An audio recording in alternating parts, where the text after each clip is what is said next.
I read hundreds of emails from our subscribers, and some stories truly haunt you. Today, I'll share a story that shook me to the core, a daughter who found her mother's journal, and uncovered a life she was never supposed to know. If you love family secrets, emotional twists, and stories that make you question everything, make sure to subscribe, like this video, and tell us in the comments, what would you do in her place? She found the journal while cleaning out her mother's attic after her passing. It was hidden beneath old sweaters, wrapped in plastic, sealed with tape. The leather cover was cracked, aged by time and secrecy, with her mother's name embossed in gold. She hesitated for a moment, but something inside urged her to open it. What she read wasn't a simple diary of a mother's thoughts or recipes, or daily life. It was a confession, a narrative of choices, betrayals, regrets, and a second life. Her mother had lived a story no one in the family ever suspected. And what's worse, her daughter was part of that hidden story without even knowing. Her hands trembled as she flipped the first few pages. Each entry was dated, spanning years she never thought twice about. The early entries talked about loneliness, a longing for something more, something missing. It felt surreal to read her mother's voice in such raw, vulnerable honesty. This wasn't the woman who raised her, it was someone else entirely. The entries soon shifted. Her mother mentioned a man by name, Charles, not her father. A different man, someone who brought light back into her life. Their meetings were secret, filled with tension and desire, taking place in hidden corners of town. It read like a novel, but every word was real and devastating. She sat on the dusty floor of the attic for hours, consumed by the pages. Her father was often away on business during those years. Now that absence had new meaning. Had he known? Had her mother lived? Two lives under the same roof? The questions multiplied faster than answers could form. One entry stood out, dated exactly 9 months before her own birth. It described a weekend trip, a cabin, and a deep emotional connection with Charles. Her mother called it the moment. Everything changed, and wrote, "My heart can't bear the truth I now carry." The words pierced through her. Was she the truth her mother was referring to? She closed the journal and stared at the attic beams above her, as if they held some answer. The silence of the house suddenly felt heavier, like the walls themselves had been keeping secrets. Her mind raced back to her childhood moments she thought were normal, but now seemed full of hidden context. How many memories were shaped by a truth no one ever dared to speak? She remembered how her mother sometimes stared blankly during family dinners, lost in thought. Back then, she assumed it was stress or exhaustion from work. But now she wondered if those were moments her mom was battling with guilt or regret.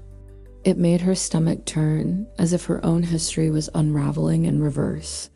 Determined to find out more, she returned to the journal and flipped to the next section. The tone of the entries changed. Her mother had become conflicted, torn between two lives. One entry read, "I love them both, but for different reasons. One gives me security, the other gives me soul." She felt a wave of nausea. How do you process that about your own family? In the margins of one entry, her mother had scribbled something. Hastily in pencil, "Don't let her find this." The realization hit her. This journal wasn't just private, it was forbidden. Her mother had never intended anyone, especially her, to read these pages. But it was too late to turn back. The truth was already loose in her hands. She wanted to talk to someone, to scream, to cry, to ask questions. But who could she go to? Her father? If he didn't know, it would destroy him. If he did, it would destroy her. There was no safe. The following morning, she couldn't look her father in the eyes the same way. His smile at breakfast seemed genuine, the same comforting look he always gave. But now, every gesture, every word, felt like a mask hiding something deeper. She wondered if he too was playing a role in a life carefully edited for her benefit. She wanted to ask questions, to casually test him with stories from the journal. But her voice betrayed her. Every attempt died before it left her throat. So she watched him silently, studying every move, every glance for a crack. She felt like a detective in her own home, afraid of what she might uncover. Later that day, she returned to the attic, journal in hand, and kept reading. Her mother had written about someone named James, a man who knew her before marriage. The entries hinted at a deep, unresolved bond between them, stretching over decades. Sometimes I dream of the life I left behind, one passage read. It never truly let me go. She searched the house, looking for anything, a photo, a letter that could reveal James. In an old shoebox tucked behind Christmas decorations, she found a faded picture. It was her mother, much younger, arms around a man with kind eyes, and a crooked smile. On the back, written in neat cursive, James, summer of '87, before everything changed. She stared at the man in the photo, searching his face for some trace of herself. Could this man be more than a friend from the past? Could he be connected to her? Suddenly, that evening, she carefully slipped the photo into the journal and hid it in her backpack. Her heart raced with the need to talk to someone who might know more. She remembered her mother's best friend, Diane, who always seemed to carry unspoken truths. Diane had drifted from the family after the funeral, almost like she knew too much. She called her under the pretense of wanting to reconnect, and Diane hesitated before agreeing. When they met at the local cafe, Diane's eyes softened at the sight of her. They exchanged small talk until she pulled out the photo of James and placed it on the table. Diane's face froze. She stared at the photo like it had awakened ghosts. "Where did you get this?" Diane asked, voice low, trembling slightly. Her silence stretched before she finally whispered, "He was your mother's first love, maybe more." Tension tightened around them like a storm cloud ready to break. "I always thought she never really got over him," Diane added, stirring her tea absently. She felt like her entire life was being rewritten by people who never meant to hold the pen. Each word Diane offered chipped away at the foundation she'd always trusted. "You deserve to know, but it's not my place," Diane said, eyes full of regret. She scribbled an address on a napkin. "This is where he lives, or used to." She sat in her car afterward, napkin in hand, staring at the ink like it held a nuclear secret. How do you walk into a stranger's life and ask, "Were you part of mine?" The question swirled like a hurricane inside her, too loud to ignore now. But her fingers trembled on the steering wheel, curiosity at war with fear. She didn't go that day. She drove home in silence, the address folded in her coat pocket. But the night refused to let her rest, the journal calling like a drumbeat. In her bunk the next morning, she stood at the bathroom mirror, studying her features with new eyes. Her chin, her cheekbones, even the slight wave in her hair, were they echoes of James? She compared herself to old pictures of her mother, searching for more than resemblance. She wasn't just trying to see where she came from, she was trying to feel it. The journal pages became her refuge, a place where Mom whispered truths never spoken aloud. One entry described a day at the lake with James, how his laugh made her feel invincible. It wasn't a teenage crush, it was a love too deep to bury under time and marriage. She read every word with a hunger she hadn't known she had. Then came a page that nearly stopped her breath. I never told him about the baby. She read it again, hands cold, lips parted. The baby, it had to be her. No other explanation. Made sense, not with the timeline, not with the feelings. Her mom had carried this truth in ink, never planning for her daughter to see it. She thought about confronting her stepfather, but the thought curdled in her gut. He had always been kind, steady. Maybe he knew, maybe he didn't. Either way, Saying the words would open a wound they might never recover from. So she folded the page back gently, like it might shatter if touched too long. That afternoon, she drove to the address Diane had given her, parking 2 blocks away. The house was modest, weathered, with a front porch that leaned slightly to the left. Her heart thumped against her ribs like it wanted out. She didn't knock. She sat in the car, watching from behind the wheel. She saw a man in his 60s step, out with a cup of coffee and a tired grace. He looked nothing like her stepfather, taller, sharper, but familiar in a strange way. He stood there, sipping, looking out at the sky like someone waiting on life to change. She returned to that house 2 more times before gathering the courage to knock. Each time she sat in the car, rehearsing what she might say if he opened the door. But her mouth would go dry, and her hands would tremble too much to try. It wasn't fear of rejection. It was fear of unraveling everything she believed about herself. On the 3rd visit, she finally approached the porch with cautious steps. The wood creaked under her feet, the screen door slightly ajar like it was waiting for her. She raised her hand to knock, paused, then knocked twice, softly but firmly. When he opened the door, the silence between them was more profound than any greeting. He looked at her like he was trying to place a memory that had escaped him. "Can I help you?" he asked, voice calm but cautious. She stared into his eyes, the same gray as hers, and felt her throat tighten. I think you might have known my mother," she whispered. He blinked slowly, then stepped aside, gesturing for her to come in. Inside, the home was filled with books, paintings, and the smell of coffee. It was warm, personal, filled with someone's history, possibly hers. She sat across from him in the living room, gripping her bag like an anchor. She showed him the journal, flipping to a page she had marked with trembling hands. As he read it, his expression softened, then hardened with regret. "I asked her once if there was a chance. She said it was complicated," he murmured. He didn't cry, but his voice cracked, enough to shake her. They talked for over an hour about her mother, the past, and what might have been. He admitted he had always wondered, had felt something missing since those years. He showed her an old photograph, faded but intact, of him and her mother. They were young, leaning into each other, laughing at something unseen.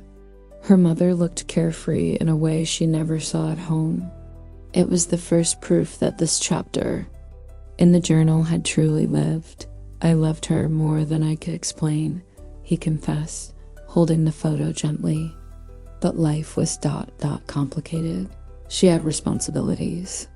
I was just a moment." She wondered how someone could be both a secret and a sanctuary. Yet somehow, her mother had carried both versions of her life until the end. They moved on to memories. How her mother used to write letters she never sent. He pulled out a small box of papers she had mailed but never delivered. Letters filled with longing, apologies, and pieces of a life he was never allowed to finish. Reading them, she felt like she was peering through the window of her mother's soul. That one letter in particular stood out, one addressed to her. It was written when she was a baby, filled with hopes for her future. In it, her mother wrote, "If one day you find the truth, I hope it brings you peace." Her hands trembled as she realized this moment had always been destined to happen. They didn't rush to call it family. They were 2 strangers tethered by an old love. But there was an openness, a gentleness in how they spoke to each other. She didn't feel abandoned or betrayed, only overwhelmed with new clarity. A story that had once felt like a lie now opened a door to something real. As she left, he walked her to her car, the air crisp and silent between them. The ride home was quiet, filled with thoughts too big for words. She kept glancing at the journal in the passenger seat beside her. It was no longer a mystery, but a bridge connecting 2 truths. Her life before and after this discovery would never be the same. Arriving back home, she looked at her reflection in the mirror. For the first time, she didn't just see her mother's features. She saw someone reborn, someone who had walked through fire and healed. The past hadn't broken her. It had revealed who she truly was. She sat down with her husband and told him everything she had learned. He listened intently, holding her hand the entire time without judgment. When she finished, he simply said, "Your mother gave you one last gift." And she realized he was right. The truth was painful, but freeing. Later that evening, she called her aunt to ask some difficult questions. There were pauses, sighs, and eventually reluctant confirmations. Her aunt admitted they all knew about the other life, but chose silence. "Your mom made us promise never to tell," she said, her voice soft with guilt. The betrayal stung, but she didn't feel anger. She felt exhausted. Years of wondering had finally found resolution, even if bittersweet. She couldn't hate them for protecting her mom's memory, but she also couldn't go back to pretending everything was simple. She placed the journal on her nightstand beside a framed photo of her mom. "I know you meant for me to find this," she whispered into the dark. The next morning, everything felt different. The world hadn't changed, but she had. There was a quiet strength in her steps, the kind that comes after surviving emotional storms. She brewed her coffee and opened the journal again, not to search, but to honor.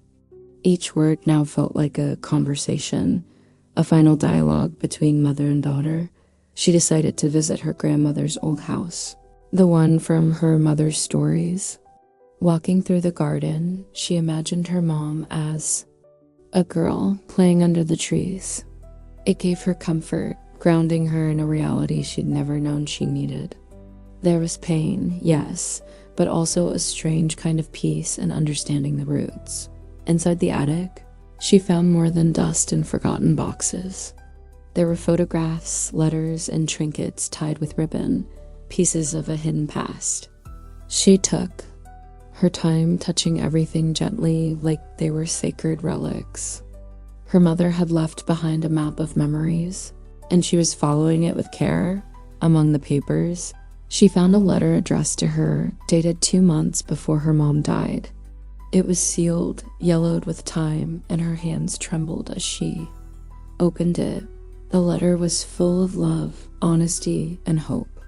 Her mom had known everything would come out. She wrote, "I couldn't tell you when I was alive, but I trust you'll understand when you're ready." Tears blurred her vision as she read and reread every line. It wasn't just an explanation. It was closure, forgiveness, and back home, she placed the journal and keepsakes on a shelf above her desk. They weren't just memories, they were symbols of truth, strength, and legacy. She sat down and began writing in her own journal for the first time in years. Something in her needed to respond, to document, to continue what her mom had started. She wrote about the pain, the confusion, the anger, and the clarity that followed. She didn't hold back. Her words flowed raw and unfiltered, straight from her soul. As the pen moved, she realized her story was no longer just about grief. It was about discovery, identity, and the power of knowing where you come from. Days passed, and life returned to a new version of normal. She smiled more, spoke softer, and listened deeper, to herself and to others. The journal had changed her in ways she couldn't yet explain to anyone, but she knew that she was no longer walking through life blindly. One evening, she got a call from her aunt, her mom's estranged sister. She'd heard about the journal and wanted to talk, maybe reconnect. They hadn't spoken in years, but something in her said yes. Maybe the truth had broken some things, but it could also rebuild others. Their conversation was cautious at first, but honest. They laughed, cried, and filled in years of silence with fragments of stories. Her aunt revealed more about her mother's youth, things she never imagined. Her mom had been brave, passionate, and wounded, just like her. That night, weeks later, she visited her mother's favorite spot by the lake, a quiet, breezy cove. She brought the journal, now worn from rereading, and a small bouquet of wildflowers. Sitting on the dock, she read one final entry out loud, her voice trembling. The wind carried her words, as if delivering them back to where they began. I never meant to hide. I just didn't know how to share everything, her mother had written. And maybe one day, when you're ready, you'll find this and understand me better. Tears streamed down her cheeks, not from sorrow, but from a strange kind of peace. She had understood, and in doing so, found pieces of herself she never knew were missing. When she stood to leave, she didn't feel like she was saying goodbye. It felt more like closing a chapter that had waited years to be read. She turned back once, just to whisper, "I know who you were now, and I'm proud." Then walked away, feeling whole in a way she never had before. In the following months, she started writing a memoir based on her experience. What began as a personal reckoning turned into a story that could help others. She wanted people to know that truth, even when buried, has power, and that sometimes the answers we need are already waiting in our hands. Her story gained attention. Slowly at first, a blog post, a podcast mention. Readers reached out to say they too had journals, secrets, and family silence.